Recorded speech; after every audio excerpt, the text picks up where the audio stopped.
Hello, my darlings. Madam Raven here with a new series by William Schoen, The Paranormal Hunters, The Demon War. This is not your typical paranormal story. I didn't move into some old house full of vengeful spirits. I didn't find a cursed object at a flea market or on eBay. This is just a case of two teenagers getting in trouble because they were fooling around with something they shouldn't. Looking back on my childhood, I'm glad my parents didn't shelter my brother and me. We were the kids that needed to touch the stove to realize it was too hot. We were the kids who needed to get stung by bees before we learned not to throw rocks at the hive. To put it bluntly, Andre and I learned every lesson the hard way. It all started on my 18th birthday, July 9th, 2014. It had been a big day. I'd invited friends over and a lot of my family to my birthday party at Incredible Dave's. It was a lot of fun. I ended up spending a lot of my birthday money on arcade tokens, but in the end I won an Xbox One with all the tickets I earned. After the party ended, a lot of people went home, but some of my friends came back to my place to play video games. After a few hours, my dad came into the room and said that my friends had to leave at 11:30. They didn't have to go home, but they couldn't stay here. So Chelsea, one of my friends that was with me, paused the game of Mortal Kombat 10 that we were all playing. "What's up?" I asked. "I want to send your birthday out with a bang," she said. We all looked at her with excitement. "What do you have in mind?" Andre asked. Chelsea reached into her purse and pulled out a big black book with a large pentagram on it that was written in chalk. "What is that?" I asked. "It's a gift. From me to you," replied Chelsea. Thanks," I awkwardly commented. "What are you going to do with that book?" asked Andre. "We're going to do a ritual. Haven't you guys ever wanted to know if this stuff was true?" "No way, Chelsea," Andre protested. "You aren't doing any supernatural shit in this house." "What's the worst that could happen?" asked our friend Ronnie. "If it works, and we deal with it. If it doesn't, we just clean up our mess and move on." "Well, what spell or ritual do you have in mind?" asked Andre. I took the book from Chelsea and turned to the page she wanted to be on. Then I read through the ritual she wanted to use. The chapter was a ritual to summon the war demon, Damison. This demon was born out of the hatred humans began to have for each other, and thus was the reason behind people having wars with each other. When summoned, it was meant to corrupt the minds of the caster's enemies and cause them to lose the war. "Don't you think this is a bit much?" I asked. "Not really. I figured we could scare ourselves silly before we end the night." "I'm in," I said. "I'm in all the way," said Ronnie. "I don't know if we should fool around with this stuff," Andre told us. "I thought you were an atheist," I said. "I am, but I just have a bad feeling about this." "Someone's starting to believe in something," Chelsea remarked. Andre scowled at her. "Well, you're outvoted, Andre," Ronnie remarked. "Let's get on with the show, guys." "You guys ready?" Ronnie asked. Andre and the others cleared a space in the room and drew a bunch of weird symbols on the floor with a circle around them. They also lit candles and scattered them around the room. That was when Chelsea landed on the floor with her arms on her chest. Ronnie began to read the magic words from the book. I could tell it was in Latin since I took Spanish and a Latin culture class during high school. After he read the words from the page, we waited. We waited and waited. After about 10 minutes, we decided to call it quits. However, I did notice that Chelsea did not speak a word until we decided to wrap things up. "Chelsea," I said. "Chelsea, get up," Ronnie told her. She laid there. She looked as if she was stiff as a board. "Chelsea!" I shouted as I snapped my fingers in her face. "Stop screwing around and get up." Suddenly, Chelsea shot up and let out an ear-piercing roar that echoed through the entire house. I could feel the floor and the walls tremble at the deafening sound. Andre and Ronnie held their ears in pain as they tried to recover from the noise. Chelsea's eyes were black as oil, and a little white spot was on in the center of her eyeball where her pupil would be. She lunged at me and I fell backwards, hitting my head on the ground. Chelsea swiped and clawed at my face. Then out of nowhere, Andre brought down the wooden Louisville Slugger on Chelsea's back. She let out a high-pitched scream of pain as she turned her attention towards my brother. Andre swung the bat at her, but she caught it, ripped it from Andre's grip, and broke it over her knee. That was when Ronnie grabbed Chelsea from behind and proceeded to wrestle her to the ground. Chelsea wrapped her arms around Ronnie and slammed him on the hard wooden floor so hard that I heard some of the floorboards crack. Chelsea got on top of him. I knew from being attacked by a dog that she was going to tear his throat. But he put his arms in the way. Chelsea ripped and tore into Ronnie's arms and blood was spewing everywhere. That's when my dad kicked my bedroom door open. Wielding his .34 Magnum, he fired a shot at Chelsea, hitting her in the waist. She looked up and snarled at my father with rage. She then stood up and charged at him, and he fired another shot into her gut. She fell backwards and let out raging howls. It sounded like a combination of a fox scream and a howling wolf echoing at the same time. Chelsea then got on all fours and sped past my father. I heard her run down the stairs and through one of the windows in the living room. Dad looked back at the direction Chelsea went and then back at us. Can someone tell me what the hell just happened? We all looked at my dad, shaken from what happened. Ronnie, what happened to your arm? Asked my dad. Chelsea happened, Andre bellowed. She went berserk after we did that spell, and then, well, that happened. Dad approached Ronnie and examined his arm. Chelsea had torn chunks of flesh from his arm to the point that his bone was exposed. Kendrick, get the first aid kit from under the bathroom sink, my dad told me. I left the room. My brother called 911. When I came back with the first aid kit, Dad began treating Ronnie's wounds. Ronnie screamed when my dad applied peroxide on his arms. The police and EMT arrived at the house about 10 minutes later. The police officers took our statements on what happened, and Ronnie was loaded into an ambulance. After all that was over, Andre and I cleaned the blood off the floor of my room and went to bed. The next morning we saw Chelsea on the news. She was found in an alley, and the weird thing was that her gunshot wounds had healed. When they found her, she was naked, and she was chewing on a dead man's face. The police had to tase her several times before she was able to be subdued.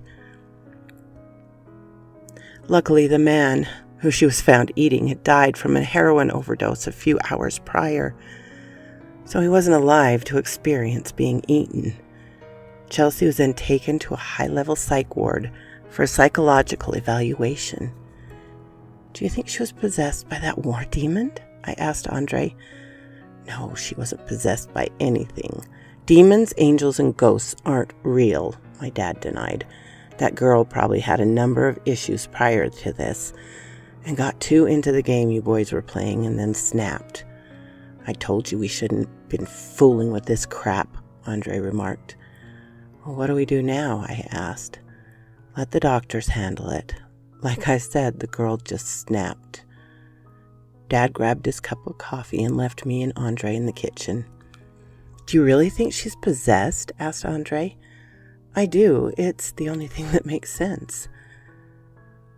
I think Dad is right. It's 2014, our first year after graduating high school. You remember how Chelsea was. Her mom was always on her about her schoolwork. It got to the point that she had strands of gray hair because she was so stressed out about school. On top of that, she went right from high school to college. The girl had every possible reason to snap because she was stressed out. I said nothing. Look, dude, these doctors are going to give her some meds. Watch her for a few months and she'll be out. It's not like she's never coming home. I thought about things for a second. Maybe Dad and Andre were right. Chelsea was a straight-A student, and then she all of a sudden jumps into going into college. The girl had definitely snapped. When I went to work that day, I did my best to try and keep my mind off Chelsea, but When I got home, I was disgusted by what I saw.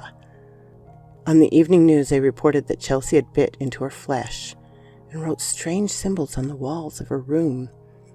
She was speaking in tongues and lashing out at the staff. The report was called Demon Girl. It was disgusting how they exploited Chelsea to get ratings. I knew things were only going to get worse if I didn't do something to help her, but how? I remember that in movies, priests would do exorcisms to get demons out of people. So I got on the internet to see how much it would be to have an exorcism done on Chelsea. The prices were outrageous. They ranged from $500 to as much as $1,500 for an exorcism. I could not afford those prices.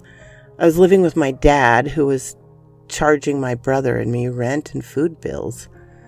To add insult to injury, if a utility bill is too high, we have to chip in for that too. So I did not have enough in savings to spend on an exorcism. So I decided to go around Louisville and talk to as many priests as I could to see if I could get an affordable price for them to do an exorcism. I drove to 5 different churches and was kicked out of every single one of them. I went back home feeling defeated. I found my brother in the kitchen on his laptop. "What are you doing?" I asked. "Check this out," he said.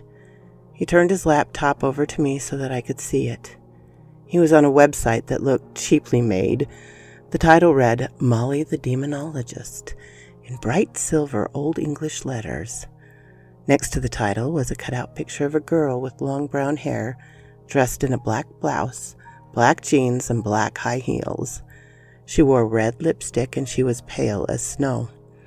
"She's kind of cute," I commented. "Well, that's not why I showed you this," Andre chuckled.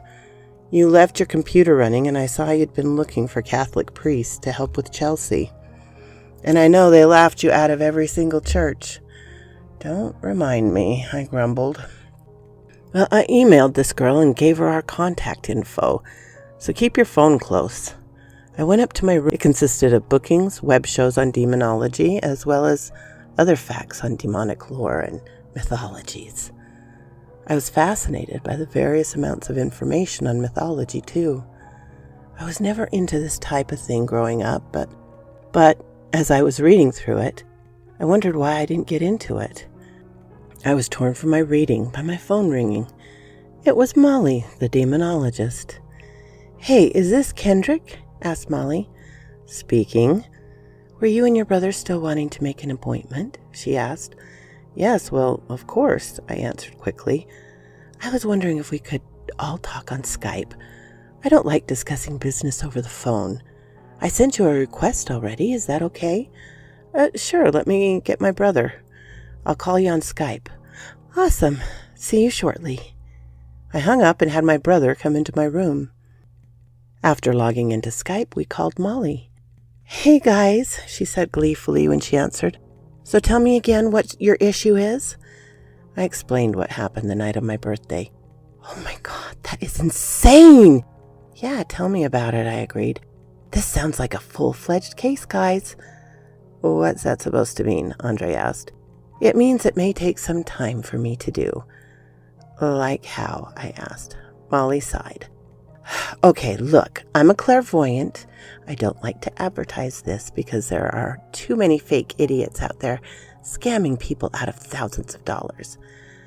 "Speaking of dollars, how much is this going to cost?" Andre asked. My heart sank. I feared that she would charge in the low to mid-thousands. "Well, it sounds like you guys really care for your friend, so I'm going to charge you $300. Andre and I sighed. "There's no way we can do that," Andre said. "What choice do we have?" I snapped.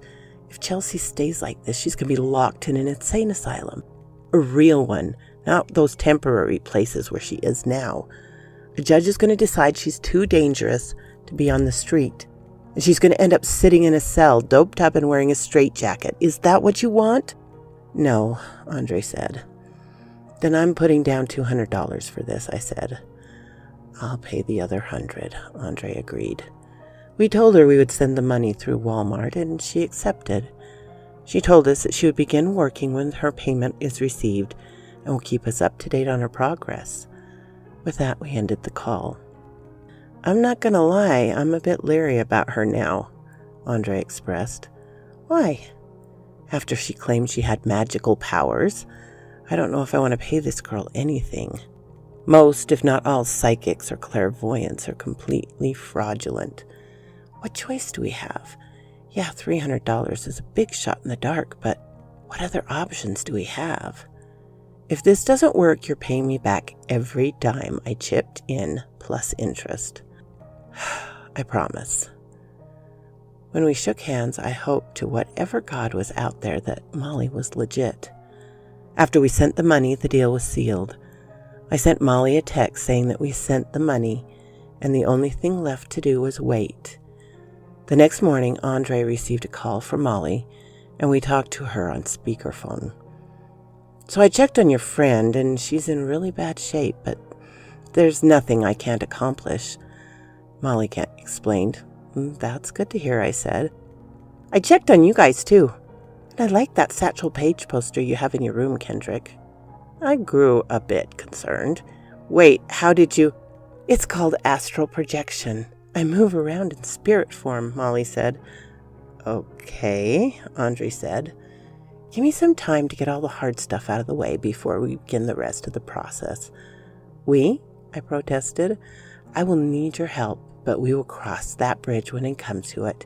I have to go now. I'll update you soon. With that, she hung up the phone. Well, we know she is legit, I cried. Yeah, that's good to hear. Well, let's take a break from the spiritual stuff and see what's on TV, I suggested. When I turned on the flat-screen television in the living room, there was breaking news. The reporter said that Chelsea had escaped from the mental hospital that she was being held in. Police were looking for her, and that she was very dangerous. Andre turned off the TV. We need to go find her, Andre said frantically. Are you nuts? I countered. This could be... Open the door, our dad shouted, and opened the front door. Dad scrambled inside, slammed the door, and locked it. What's going on? I asked. That Chelsea girl chased me all the way from the store, Dad panted. Bam! Bam! Chelsea threw herself against the door so hard that she managed to break completely through. She stood completely erect. Her eyes were as red as polished rubies, and a tiny black spot was stamped where her pupils should have been. Holy freak! I yelled.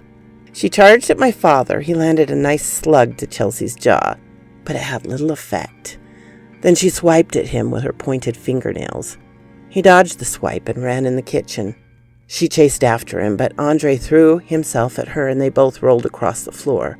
But Chelsea quickly gained the upper hand. Ab hoc loco, a voice said. I turned to my left and saw Molly standing in front of the door. Molly began to speak in tongues again as she crawled towards Molly on all fours. Molly began her chanting.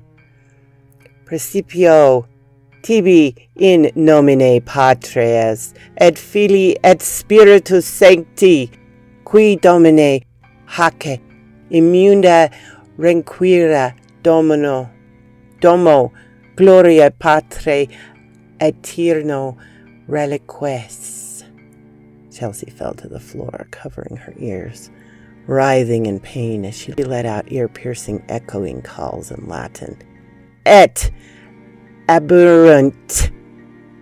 Chelsea began shaking uncontrollably as her mouth looked as if it was being pried open. Her jaw opened as far as humanly possible, and a huge puff of red smoke belched out of her mouth. The smoke formed into a strange humanoid creature. It was shaped like a scaly hulk of a man with two bright white lights for eyes.